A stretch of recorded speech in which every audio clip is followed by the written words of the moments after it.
W północnych rubieżach Rosji, gdzie śnieg tłumi wszelki dźwięk, a drzewa uginają się od ciszy, przyszła na świat dziewczynka, której płacz zamarzł na ustach, zanim jeszcze rozbrzmiał.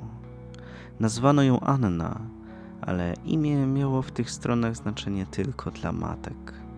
A matka Anny, choć silna, potężna i dumna, nie miała w sobie miejsca na czułość. Była myśliwą, kobietą stworzoną z zimna, potu i krwi.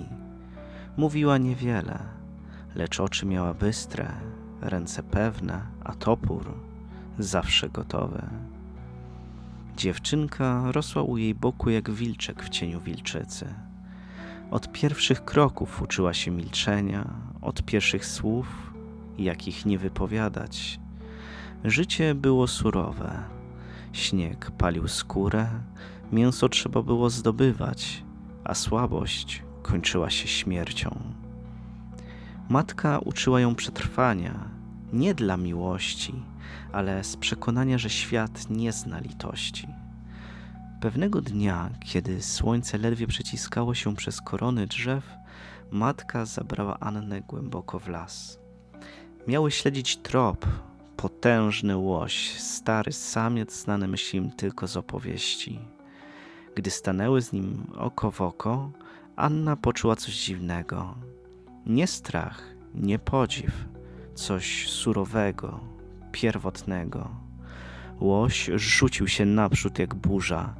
Matka odepchnęła Annę, rzucając się między dziecko a bestię. Krzyk rozciął ciszę, a potem znów zapadła głucha pustka. Kiedy Anna otworzyła oczy, widziała, jak krew jej matki barwi śnieg na czerwono. Łoś zniknął. Anna, ociekająca krwią matki, dotknęła po raz pierwszy samotności. Dni zmieniły się w tygodnie. Anna nie wyszła z lasu. Nigdy nie wróciła do wioski. Ludzie byli obcy, nieprzyjaźni. Pachnieli potem, dymem i zdradą. Las był cichy, w nim słyszała głosy. Wiatr nucił jej matczyne kołysanki. Świerki kłaniały się jej w bólu. Topór, którym uczyła się rąbać drewno, stał się przedłużeniem jej ręki. Zaczęła polować. Najpierw na króliki, potem na jelenie, potem na ludzi.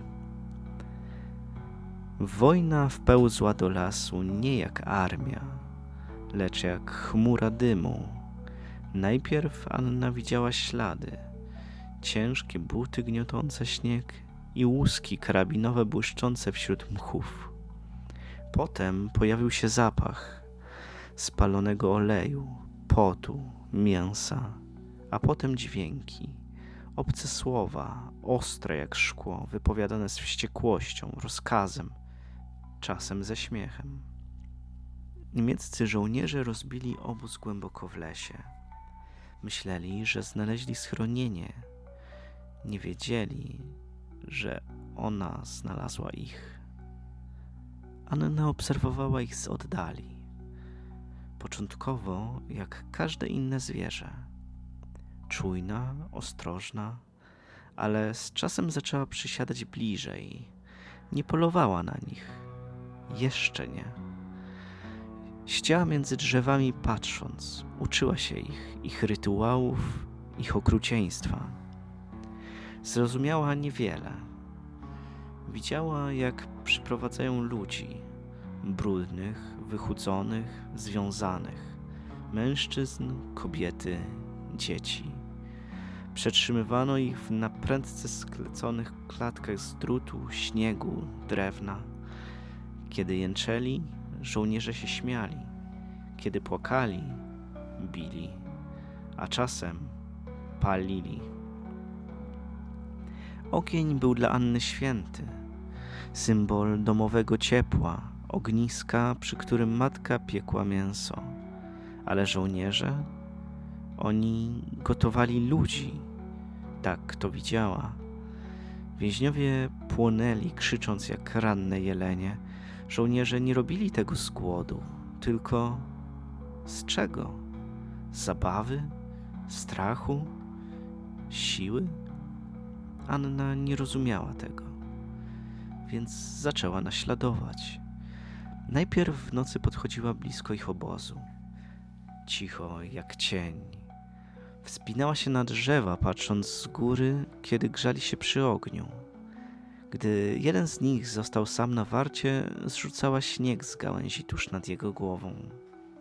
Innym razem przestawiała ich ekwipunek. Odcinała paski od butów. Drobne rzeczy, wystarczające, by wzbudzić szept niepokoju.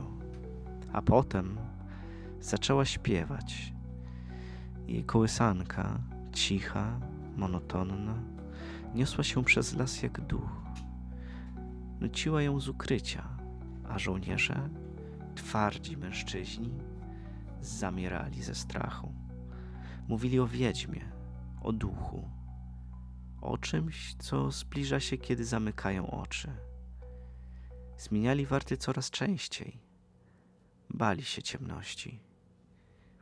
Anna słuchała ich szeptów z fascynacją. Ich strach był prawdziwy, ludzki, inny niż to, co widziała wcześniej. Nie przypominał krzyków więźniów.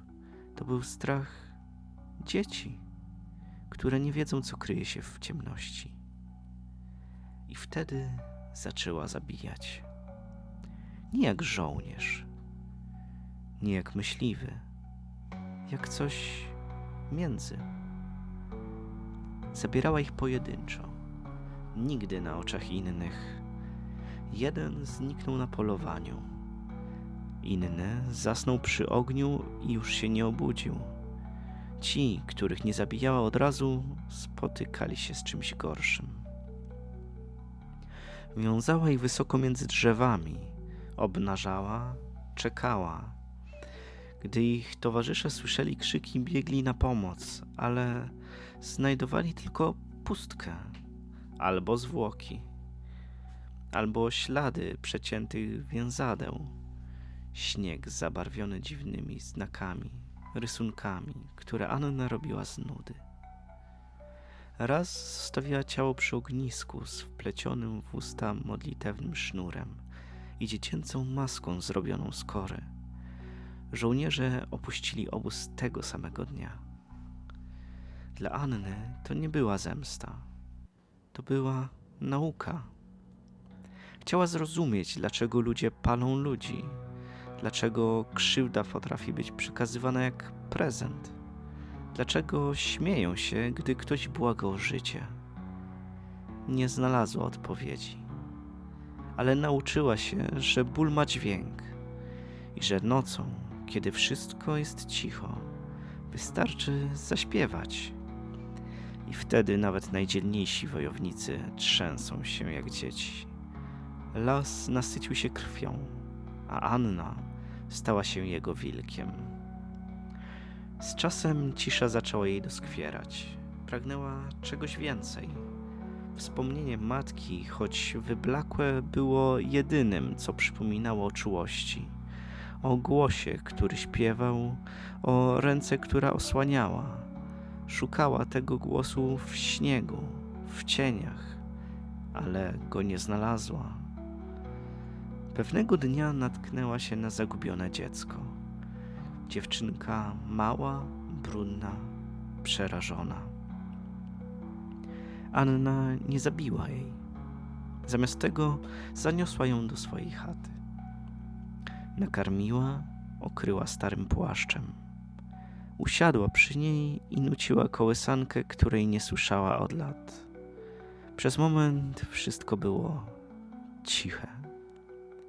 Ale dziecko płakało, bało się, nie chciało jeść, nie mówiło, a potem zachorowało. Anna próbowała ją leczyć naparami z jemioły, kładąc zimne kamienie na czole. Dziewczynka zmarła po kilku dniach. Anna zakopała ją za chatą, bezgłośnie, bez słów i bez łez. Nie rozumiała, co zrobiła źle. potem było więcej dzieci.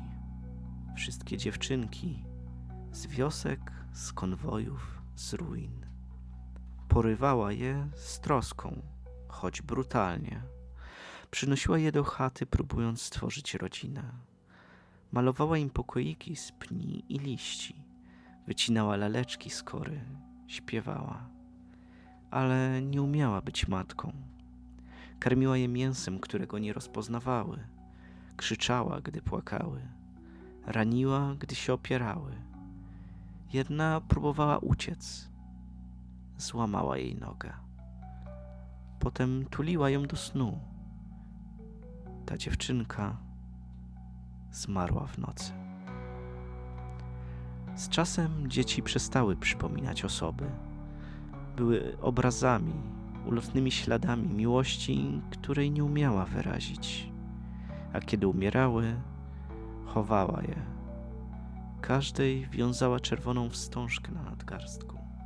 Każdej szeptała imię, które sama im nadała. Las się zmienił, stał się cichszy, mroczniejszy. Anna zaczęła widywać postacie między drzewami. Dziewczynkę z oczami jak ogień, matkę stojącą bez twarzy. Zaczęła szeptać modlitwy do korzeni, do śniegu, do słów.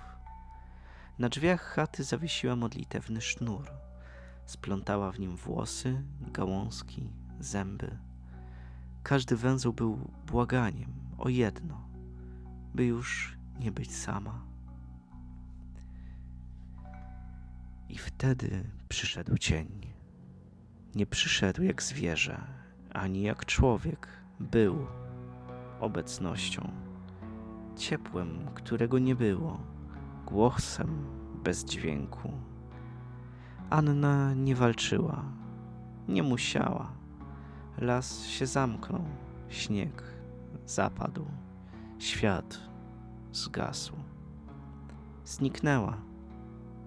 I nikt nie zauważył, bo Anna nigdy nie należała do ludzi. Ona była córką lasu.